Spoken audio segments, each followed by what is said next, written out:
Mi esposa confesó que nunca me amó, solo se casó por dinero. Cuando descubrí su infidelidad con un motociclista, la serví con papeles de divorcio en su oficina. Y ella perdió todo mientras yo encontré la felicidad que nunca vieron venir. Tengo 34 años, trabajo en finanzas corporativas, y hasta hace un año estaba casado con alguien que pensaba que me amaba. Spoiler alert. No me amaba, nunca lo hizo. Y descubrirlo fue probablemente lo mejor que me pudo pasar, aunque en el momento se sintió como si me arrancaran el corazón con las manos. La cosa es que no fue un descubrimiento gradual ni nada de eso. Fue tipo bomba nuclear en medio de lo que se suponía era un fin de semana romántico. Pero ya llegaremos a eso. Porque para entender bien esta historia, tengo que retroceder un poco, tal vez como 6 años atrás, cuando conocí a Melissa en la universidad. Era mi último año de carrera y ella estaba en tercero. Estudiaba marketing o comunicaciones, algo así. La conocí en una fiesta de un amigo en común. Y, no voy a mentir, me pareció increíble desde el primer momento. Era bonita, súper social, siempre rodeada de gente. Y yo era más bien el tipo callado y estudioso que se la pasaba en la biblioteca. No sé qué. Vio en mí la verdad. Pero empezamos a salir. Y las cosas fluyeron bastante bien. Ella era divertida, impulsiva, me sacaba de mi zona de confort, y yo supongo que le daba estabilidad o algo así. Mis amigos decían que éramos opuestos, pero que funcionábamos, ya sabes, esa idea de que los opuestos se atraen y toda esa mierda. Nos casamos como 3 años después de graduarnos. Yo ya tenía un trabajo decente en una firma financiera y ella estaba trabajando en una agencia de publicidad. La boda fue linda. Nada super fancy, pero tampoco chica, tipo 80 personas o algo así. Recuerdo que ese día pensé que era el hombre más afortunado del mundo, porque Melissa se veía hermosa y parecía genuinamente feliz, y yo estaba emocionado de empezar esta nueva etapa juntos. Compramos una casa en un barrio tranquilo, nada del otro mundo, pero era nuestra. Teníamos un jardín pequeño y 2 habitaciones extras por si algún día decidíamos tener hijos. Todo parecía perfecto, o al menos eso creía. Los primeros 2 años de matrimonio fueron buenos, supongo, normales. Yo trabajaba mucho porque quería ascender en la empresa y darle a Melissa la vida que ella merecía, tipo poder viajar y no tener que preocuparnos tanto por el dinero. Ella seguía en su trabajo de publicidad, pero siempre se quejaba de que era estresante y que sus jefes eran unos idiotas. Salíamos con amigos los fines de semana, veíamos series en Netflix, hacíamos las cosas típicas que hacen las parejas casadas. No era una pasión explosiva todos los días, pero tampoco era malo, era cómodo y estable. Y yo pensaba que eso era lo que se suponía que debía ser el matrimonio después de un tiempo. Pero entonces algo cambió. No puedo señalar exactamente cuándo empezó, tal vez hace como año y medio o 2 años, pero Melissa comenzó a volverse más distante. Al principio eran cosas pequeñas, tipo que llegaba tarde del trabajo más seguido, o que se iba con sus amigas casi todos los viernes y sábados, y volvía súper tarde, como a las 2 o 3 de la mañana. Cuando le preguntaba dónde había estado, decía cosas vagas como en un bar con las chicas, o fuimos a bailar, y yo la verdad no era de esos tipos controladores que revisan el teléfono de su pareja ni nada, así que solo le creía y ya. Pensaba que tal vez necesitaba su espacio, que estaba estresada del trabajo, que todos tenemos derecho a salir con nuestros amigos. También empezó a rechazarme más en la intimidad, lo cual fue raro porque antes no era así. Siempre tenía una excusa, estaba cansada, le dolía la cabeza, había comido mucho en la cena, y cuando sí teníamos sexo se sentía mecánico, tipo como si estuviera cumpliendo con una obligación o algo así. Intenté hablar con ella varias veces sobre cómo me sentía. Le pregunté si algo andaba mal entre nosotros, pero siempre me decía que todo estaba bien, que solo estaba cansada del trabajo y que yo estaba exagerando. Me hacía sentir como si yo fuera el problema, como si estuviera siendo inseguro o demandante. Entonces decidí que tal vez necesitábamos reconectar, ya sabes, hacer algo especial juntos lejos del estrés del día a día. Encontré este lugar increíble en las montañas, una cabaña aislada con chimenea y jacuzzi, súper romántico, y toda la cosa. Reservé para un fin de semana largo, pedí días libres en el trabajo, y se lo dije a Melissa como sorpresa. Al principio pareció emocionada, dijo que era justo lo que necesitábamos, y yo me sentí aliviado porque pensé que finalmente íbamos a arreglar lo que estuviera roto entre nosotros. El viaje empezó bien. Manejamos como 3 horas hasta llegar a la cabaña, que estaba en medio del bosque y era exactamente como se veía en las fotos. El primer día fue lindo. Caminamos por el bosque, cocinamos juntos, tomamos vino junto a la chimenea. Melissa estaba en su teléfono, más de lo que me hubiera gustado, pero intenté no hacer drama al respecto. La segunda noche. Abrimos una segunda botella de vino, o tal vez era la tercera, ya no recuerdo bien, y Melissa se puso bastante ebria. Yo también había tomado, pero no tanto como ella. Y entonces pasó. Estábamos sentados en el sofá frente a la chimenea, y yo le dije algo tipo, te amo, ¿sabes? O algo cursi así, y ella se rió. No fue una risa linda. Fue una risa amarga, casi cruel. Me quedé mirándola confundido, y le pregunté qué era tan gracioso, y ella solo sacudió la cabeza y dijo, nada, olvídalo. Pero yo insistí porque algo en su tono me puso alerta, y finalmente ella soltó todo. Me dijo que la verdad nunca había estado realmente atraída a mí, que yo era demasiado aburrido, demasiado predecible, demasiado seguro, que se casó conmigo porque yo era estable y confiable, pero que eso no significaba que me encontrara excitante o interesante. Dijo que siempre había fantaseado con hombres más aventureros, más peligrosos, tipos que la hicieran sentir viva en lugar de dormida. No sé si puedes imaginarte lo que se siente escuchar eso de la persona con la que te casaste, la persona a la que le has dedicado años de tu vida. Me quedé ahí sentado procesando sus palabras mientras ella seguía hablando, diciendo que probablemente nunca debimos casarnos, que cometió un error, que se sentía atrapada.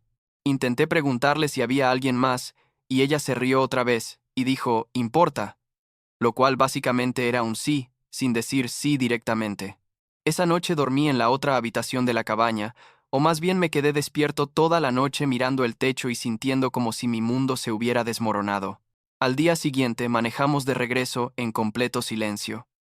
Melissa estaba cruda y con cara de arrepentimiento, probablemente queriendo retractarse de todo lo que había dicho. Pero el daño ya estaba hecho. No puedes desoír esas cosas, no puedes simplemente borrarlas de tu memoria. Cuando llegamos a casa yo estaba raro, tipo como entumecido emocionalmente. Melissa intentó hablar conmigo, me pidió perdón como 10 veces, dijo que había tomado demasiado y que no lo decía en serio, pero yo ya no le creía nada. Algo había cambiado en mí esa noche en la cabaña, algo fundamental. Me di cuenta de que había estado viviendo una mentira, que nuestra relación completa había sido una farsa desde el principio, y eso dolía más que cualquier otra cosa. Pero acá viene la parte interesante, porque en lugar de confrontarla o hacer una escena dramática, decidí hacer algo completamente diferente. Decidí desconectarme emocionalmente por completo. Dejé de esforzarme en la relación. Dejé de intentar hacerla feliz. Dejé de preocuparme por dónde estaba o qué hacía. Me volví cordial pero distante. Como si fuéramos compañeros de cuarto en lugar de esposos. Seguí yendo al trabajo. Seguí pagando las cuentas. Seguí durmiendo en nuestra cama pero ya no la tocaba. Creo que ella pensó que eventualmente se me pasaría, que volvería a ser el Alex, de antes que se desvivía por hacerla feliz. Pero eso no iba a pasar. Como a las 3 semanas de volver de la cabaña, recibí una llamada de Chris, uno de mis mejores amigos de la universidad. Me dijo que había visto a Melissa en un bar del centro con un tipo, y que se veían bastante cariñosos. Me preguntó si estaba enterado, si tal vez teníamos una relación abierta o algo así. Le dije que no, que muchas gracias por decirme, y colgué. No sentí enojo ni dolor, solo una especie de confirmación de lo que ya sabía. Melissa estaba teniendo una aventura, probablemente desde hace meses, y yo había sido demasiado confiado o demasiado estúpido para darme cuenta. Esa misma noche comencé a planear mi salida de este matrimonio. Llamé a un abogado, un tipo que me había recomendado un compañero del trabajo que se había divorciado el año anterior. Le conté la situación, y él me dio algunos consejos. Conseguir evidencia de la infidelidad, documentar todo, proteger mis activos. Me sentí como en una película de espías o algo así, pero sabía que tenía que ser estratégico porque Melissa era lista y manipuladora cuando quería. Entonces empecé a seguirla. Suena patético, lo sé, pero necesitaba pruebas. Un viernes en la noche, la seguí desde nuestro barrio hasta un bar en el centro, donde se encontró con un tipo. Era exactamente el tipo de hombre que ella había descrito en la cabaña. Tatuajes por todos lados, barba descuidada, conducía una motocicleta vieja. Era literalmente mi opuesto completo. Los vi besarse afuera del bar, luego se fueron juntos en la moto. Tomé fotos de todo con mi teléfono, grabé un video corto y se lo mandé todo a mi abogado. También empecé a mover dinero. Teníamos una cuenta conjunta donde depositábamos nuestros salarios, y la mayoría del dinero era mío porque yo ganaba bastante más que ella. Mi abogado me aconsejó que moviera la mayor parte a una cuenta individual antes de servirle los papeles del divorcio, porque, una vez que eso pasara, ella podría intentar vaciar la cuenta. Así que fui al banco. Hablé con el gerente, expliqué la situación, y transferí como el 80% de nuestros ahorros a una cuenta nueva solo a mi nombre. Dejé suficiente para que no pareciera que había vaciado todo, pero me aseguré de proteger lo que era mío.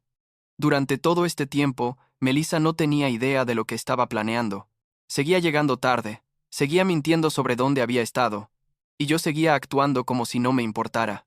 Creo que ella se había acostumbrado a mi nueva actitud pasiva y pensaba que podía hacer lo que quisiera sin consecuencias. Pero yo estaba preparando todo meticulosamente, esperando el momento perfecto para actuar. Ese momento llegó como 2 meses después de la llamada de Chris. Mi abogado había preparado todos los papeles del divorcio. Teníamos evidencia documentada de la infidelidad, había protegido mis activos financieros. Un martes en la tarde, mientras Melissa estaba en el trabajo, contraté a un servicio de notificación profesional para que le entregara los papeles directamente en su oficina. Quería que fuera público, que sus compañeros de trabajo se dieran cuenta. Quería que sintiera, aunque fuera una fracción de la humillación que yo había sentido. Cuando llegué a casa esa noche, ella ya estaba ahí, sentada en el sofá con los papeles en la mano y lágrimas corriendo por su cara. Me vio entrar y empezó a suplicar, diciendo que podíamos arreglar esto, que fue un error, que ella me amaba de verdad. Intentó abrazarme, pero yo me alejé. Le dije muy calmadamente que todo estaba decidido, que no había marcha atrás, que había hablado con un abogado y que ella también debería conseguir uno. Ella gritó que cómo podía hacerle esto, que éramos un equipo, que llevábamos juntos tantos años. Pero yo solo la miré y le dije, usando sus propias palabras de aquella noche en la cabaña, la verdad, nunca estuviste realmente atraída a mí, ¿recuerdas? Bueno, ahora ya no tienes que fingir más. Vi algo romperse en su cara en ese momento, como si finalmente se diera cuenta de que esto era real y de que ella misma lo había causado. Intentó cambiar de táctica, se puso furiosa. Me gritó que era un hijo de puta, que cómo me atrevía a abandonarla así, que iba a pelear por la casa y por todo el dinero. Le dije que podía intentarlo, pero que yo tenía evidencia de su infidelidad y que mi abogado era muy bueno. Eso la calló un poco. Me fui esa misma noche. Ya había encontrado un apartamento en el centro, pequeño pero moderno, tipo loft. Había empacado mis cosas más importantes durante el día y las había dejado en mi oficina, así que solo necesité hacer un viaje para mudarme temporalmente. Dejé la casa, dejé a Melissa llorando en el sofá y no miré atrás. El proceso de divorcio tomó como 4 meses. Melissa intentó pelear por la casa, pero al final llegamos a un acuerdo. Yo me quedaba con la casa, pero le pagaba una cantidad pequeña como compensación. Ella se llevaba su auto y algunas cosas, y cada uno se quedaba con su propio dinero. Como ella no podía probar que había contribuido significativamente a la casa, porque la verdad yo había pagado casi todo, y yo tenía evidencia de su infidelidad, el juez fue bastante justo conmigo. Durante esos meses, escuché cosas a través de amigos mutuos. Aparentemente el tipo de la motocicleta, Derek creo que se llamaba, la gosteó como a las 2 semanas de que nos separáramos. Resulta que él solo quería una aventura emocionante con una mujer casada, pero cuando ella quedó disponible de verdad, ya no le interesó. Karma instantáneo, supongo. También me enteré de que perdió su trabajo en la agencia de publicidad porque su jefe descubrió que había estado teniendo una relación con Derek, que casualmente era uno de sus clientes, lo cual era una violación de las políticas de la empresa. Mientras tanto, yo estaba comenzando a reconstruir mi vida. Me uní a un gimnasio cerca de mi nuevo apartamento. Empecé a ir religiosamente después del trabajo, no solo para ponerme en forma, sino también para despejar mi mente. Y ahí fue donde conocí a Nicole. Ella era entrenadora personal, como 2 años menor que yo, súper independiente y con los pies en la tierra. No me tiró la onda ni nada, solo era amigable y profesional, pero había algo en ella que me gustaba. Después de como 2 meses de vernos en el gimnasio, finalmente le pedí su número y empezamos a salir. Nicole era todo lo que Melissa no era. Genuina, honesta, directa, no jugaba juegos mentales ni hacía drama innecesario. Sabía de mi divorcio reciente porque se lo conté en nuestra primera cita, y ella fue súper comprensiva pero también clara en que no iba a ser mi terapista emocional ni nada de eso. Aprecié esa honestidad brutal. Empezamos a salir más en serio, tipo 2 o 3 veces por semana, y la verdad me sentía más feliz de lo que había estado en años. Melissa intentó contactarme varias veces después de que el divorcio se finalizó. Me mandaba mensajes de texto preguntando cómo estaba, diciendo que extrañaba hablar conmigo, pidiéndome consejos sobre cómo buscar trabajo o dónde vivir, porque aparentemente no podía pagar sola el apartamento al que se había mudado. Ignoré todos sus mensajes. No le debía nada, y definitivamente no iba a ser su red de seguridad después de todo lo que me había hecho.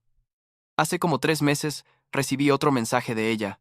Era largo, tipo ensayo completo, diciendo que lo sentía muchísimo, que había cometido el peor error de su vida, que finalmente se había dado cuenta de lo bueno que yo era y de lo estúpida que ella había sido.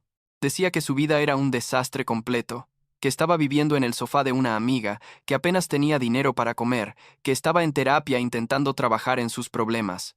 Me pidió si podíamos vernos para hablar, aunque fuera solo como amigos. Lo leí, lo borré y bloqueé su número, no con enojo ni con satisfacción vengativa, simplemente con indiferencia total.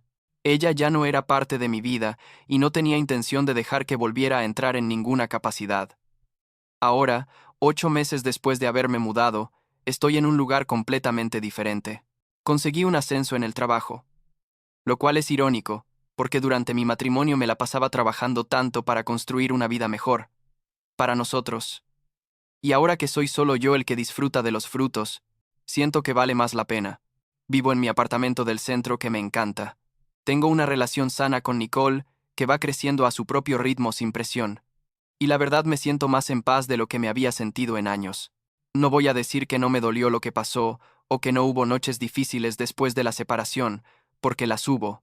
Pero llegó un punto en el que me di cuenta de que Melissa me había hecho un favor al mostrarme su verdadera cara.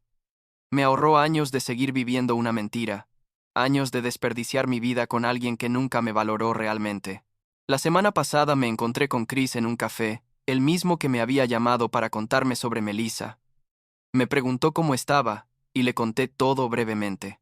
Me dijo que me veía mejor, más ligero de alguna manera, y que estaba orgulloso de cómo había manejado toda la situación. Le agradecí por haberme dicho la verdad ese día, aunque debe haber sido incómodo para él, y me dijo que para eso están los amigos. Nos reímos recordando algunas anécdotas de la universidad y quedamos en juntarnos más seguido. Fue una de esas conversaciones que te hacen apreciar a las personas que de verdad están ahí para ti. Nicole y yo fuimos a cenar anoche a un restaurante italiano que ella quería probar. Mientras comíamos pasta y tomábamos vino, me contó sobre sus planes de abrir su propio estudio de entrenamiento personal el próximo año, y la manera en que sus ojos se iluminaban mientras hablaba de sus sueños me hizo sonreír. Me di cuenta de que esta simplicidad honesta, sin juegos ni mentiras, era lo que siempre había querido sin saberlo. No es perfecto ni es una película de Hollywood, pero es real, y eso es suficiente para mí por ahora.